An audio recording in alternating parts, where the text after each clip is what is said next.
Question number 1. What the correlation exists between anatomy of the digestive tract and feeding habit of fishes? A strong correlation, the anatomical structure of the digestive tract and the feeding habit of the fish. Herbivorous of fish that depends on fibrous food such as phytoplankton and macrophytes differ anatomically and behaviorally from carnivorous from the consume meat and other more digestible feeds. Number 2. What are the 4 types of feeding behavior of fish in their natural habitat? First one is herbivorous. Those that feed exclusively on the plant material. Next is carnivorous. Those that feed exclusively on animal matter. Next, omnivorous. Those that derive that nutrients from the both plants and animals. Last is detritivores. This that feed that carrying matter. Number 3 is what are the different parts of functions of the digestive system of fish? The digestive system of fish include the mouth, esophagus, stomach, phylorus, intestine, liver, and pancreas. Head gut, mouth, and various indigestion chemicals. The first phase of digestion is the digestion of food into the mouth. Esophagus, most fish have short, wide esophagus that serves as a transitional area between the strained muscles of the mouth and the smooth muscles of the guts. Stomach. The stomach of fishes vary greatly in their anatomical structure due to adaptations to specific foods. Midgut. The digestion process actively continues into the intestine after primary digestion into the stomach. Liver. The liver is an important metabolic organ. It aids in digestion by secreting bile, a greenish fluid with strong emulsifying properties. Pancreas. The pancreas is involved in many important functions in digestion. Pancreatic morphology is variable of many bony fishes. Letter V is a crustacean. The digestive tract of crustacean is complex. It is composed of a short esophagus, a stomach with 2 bags of intestine wall with appendix specialized in grinding of feeds. This hard mastication species represent of the gastric meal. Number 4. What are the 4 general configuration of shapes of the fish stomach? First one is a straight and G shape and the last is U shape. Number 5. Discuss the relationship between gut length and feeding habit of fishes. The length of the gut determines of the feeding natures of a fish. Example, herbivorous fishes have a longer gut as compared to the carnivorous fishes.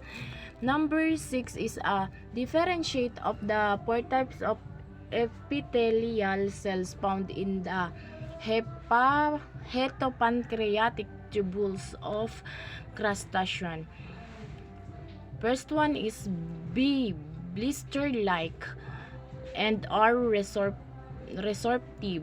F is fibrillar, and the letter is embryonic cells. B cells had club-shaped nuclei, cytoplasm, and contain some small vacuoles and one extremely large vacuole. Both R and F cells were columnar, and F cells were separated by 2 to 3 serial R cells. Number 7, define and explain digestion. Digestion is a process whereby in the ingested food nutrients such as protein, lipids, and complex carbohydrates are broken down into the units that all small enough to be absorbed across the gut wall. The process is accomplished through the action of the digestive enzymes. The ability of the fish to digest feed depends on the secretion of adequate quantities of the appropriate types of enzymes. Number 8 is describe the step of enzymes involved in protein digestion, lipid digestion, and carbohydrates digestion in fishes and crustaceans. Protein digestion. Protein digestion are hydrolyzed into amino acid or polypeptide chains of a few amino acid with the help of enzyme known as proteases. The process of occur in acidic or basic pH. Lipid digestion. Liphases hydrolyze ester leakage into triglycerides. The end product of lipase activity are glycerol and fatty acid. Lapases are detected into the pancreas, pyloric caca, intestine, and liver in milkfish. Lipase has also been detected in the esophagus. Carbohydrates digestion in fishes and crustaceans is a complex carbohydrates and are found in fish intestine. They are very important in herbivorous fish because of the high level of carbohydrates in plants.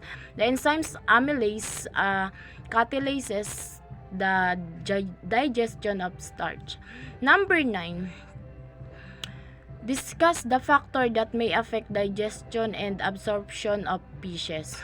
In fish, it is all animals, both extrinsic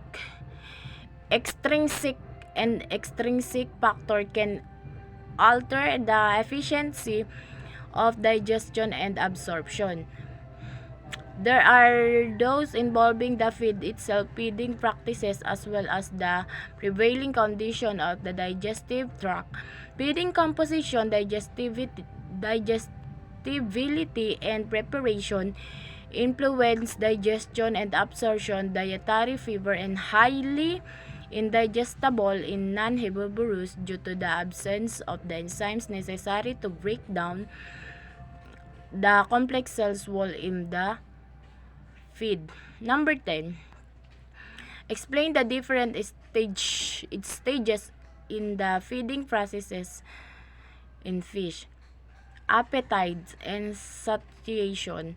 Appetite is a state of initial arousals and feeding behavior. Arousals and research. Arousal and search. Fish on the fixed feeding schedule can learn to anticipate feeding times, but arousals is often due to the Pavlovian containing. Next is locating and identification. The chemical and physical characteristic of food particles are important to consider so that fish is successfully locate food. Next is capture.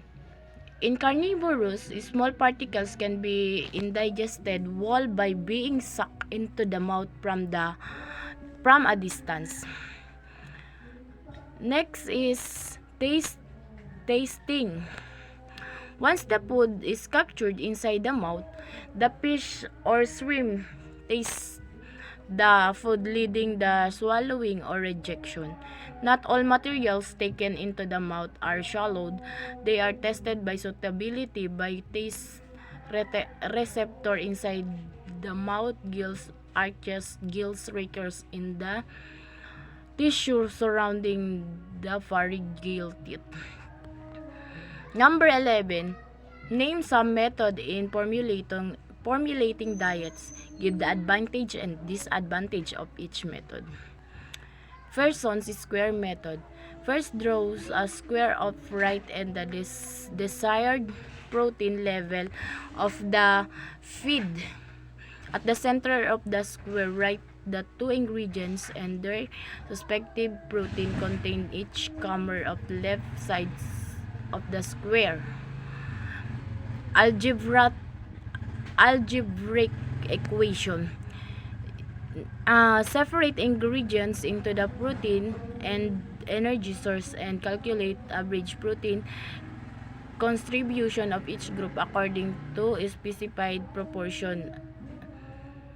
Next is trial and error.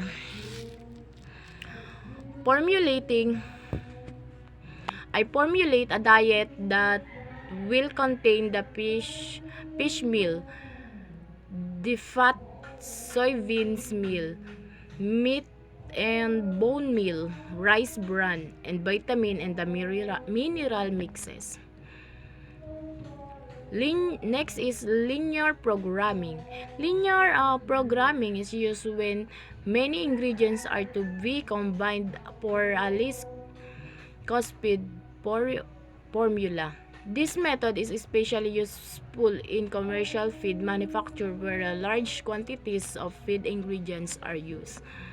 Number 12 is, why is it important to know the nutrients contained of feed stuff and their level before can be start formulating feed? Because the nutrients composition of diet will indicate the adequacy of the diet for the particular class of poultry for which is prepared. Number 13. Why is protein the first nutrients to be considered for formulating a diet?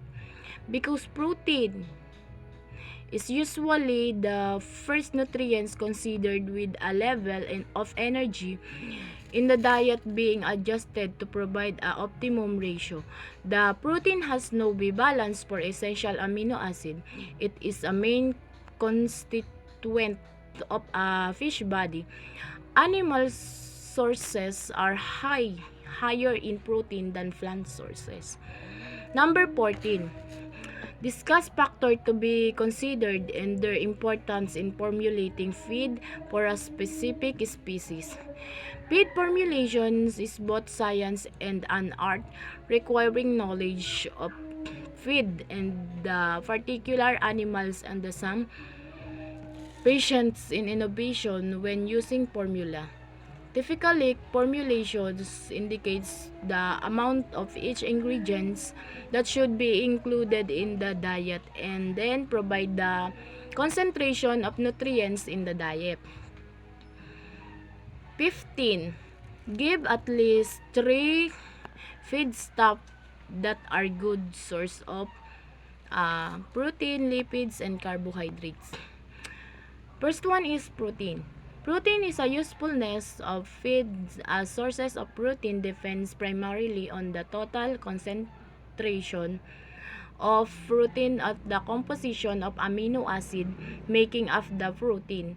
Imbalance among amino acid in a formulated feed result in adequate protein nutrition. Letter V is a lipid.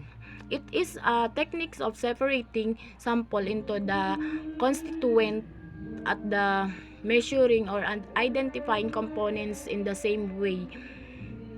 Letter C is carbohydrates. Number 16. Calculate the amount of fish meal and rice bran in the diet that contains 30% protein. The protein contents of fish meal and rice bran are 60% and 15% respectively. The answer is 0.5 and 2 because fish meal 30% divided by 60% equals 0.5. And the rice bran is 30% divided by 15% equals 2. Number 18.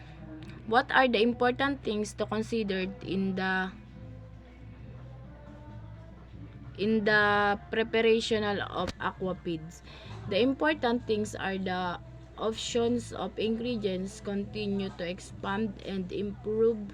Preparing taurine with a plant-based protein unlock their aqua feeds potential. Trimming can be reduce the needs to harvest fish for feed. Improve feeding methods reduce impact to the environment. Number 19, why do we need to process feed and feeding ingredients? Because because this is a process are carried out to modify the physical and nutritional properties of the ingredients and of the finished feed to ensure consistent quality product. Number 20. Why is grinding is ingredients a necessary step in a preparation? Because the grinding of ingredients generally improve feed digestibility, acceptability, mixing properties, palatability, and increase the bulk density of some ingredients. It is accomplished by many types of manual and mechanical operation involving alteration and cutting prior to storage. Number 22.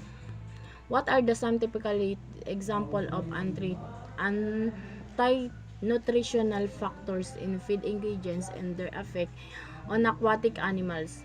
How are their factors eliminated and or minimized?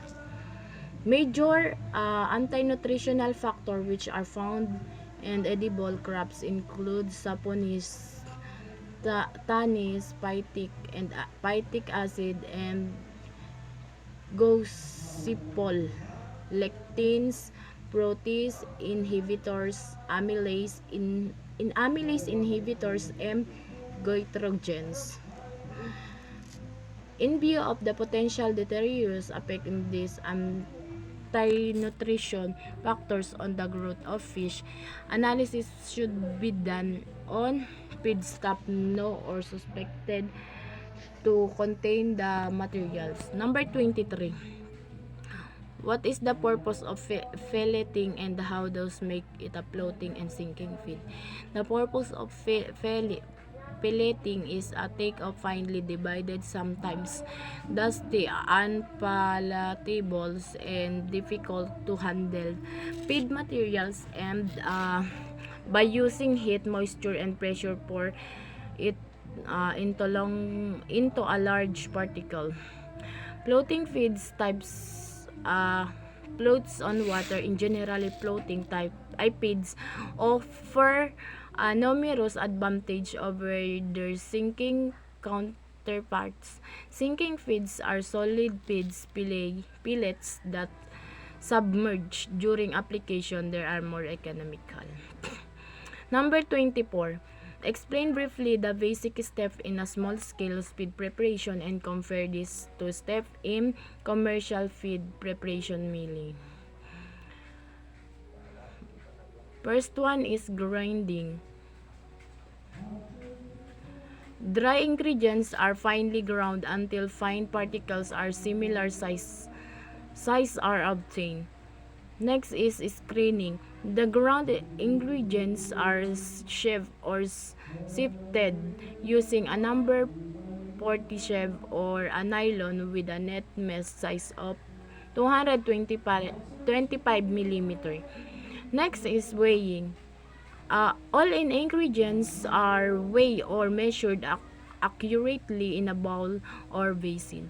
Next is mixing. All dry ingredients are mixed through the vitamins and mineral are mixed separately with a liquid source oil and added to the dry mixture. The mixture is truly mixed for another 5 minutes. Last one is a gelatinization or cooking. To cook cornstarch, bread, flour, and blending. A part of starch is added to 4 parts of water. 50 grams in 200 ml water for 1 kilogram of feed in a saucepan. Last question is number 25. What are the deleterious affect the prolonged and improper storage of feeds? The deleterious effect of prolonged and improper storage of feed is a reduction in appetite growth and feed efficiency. That's all. Thank you.